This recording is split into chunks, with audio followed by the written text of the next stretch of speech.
बांधवांनो, मुंबईमधून काय घेऊन जातो आहे तर या समाजात वावरत असताना, रील बनवत असताना किंवा मीडियाच्या माध्यमातून समाजाला हे सर्व फुटेज दाखवत असताना मुंबईमध्ये आम्ही या CST मध्ये झोपलो आणि इथे राहिलो किंवा ह्या सगळ्या गोष्टी जर बघितल्या तर आमचे व्हिडिओ फोटो बघितल्यानंतर जर बघितलं तर अनेक जण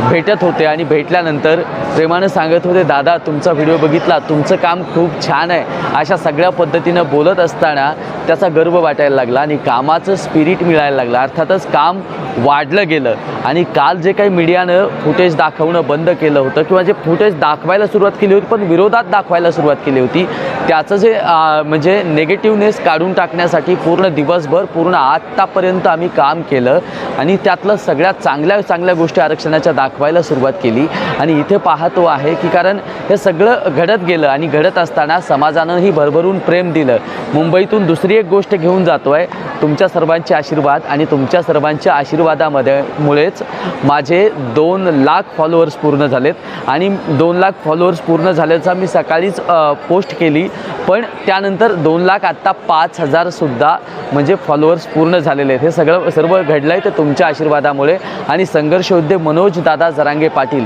यांचा संघर्ष दाखवतो आहे यामुळेच. आणि आपल्या सर्वांचं प्रेम असंच भेटत राहो, आपल्या सर्वांच्या कायम ऋणात राहणार आहे आणि कधीही माझा फॉलोअर्स वाढले म्हणून हा घमंड कधी नसणार आहे, कारण तुम्ही जिथं असता तिथेच मीही असतो. CST वरती झोपलो आणि तुमच्या सर्वांचे आशीर्वाद असेच मिळत राहो. आणि हेच मी पुन्हा एकदा सांगेल, हे सगळं प्रेम, ह्या सगळ्या गोष्टी घडत गेल्यात आणि असं एक गोष्ट वारंवार सांगेल की सगळं काही होईल पण तुमच्या विश्वासाला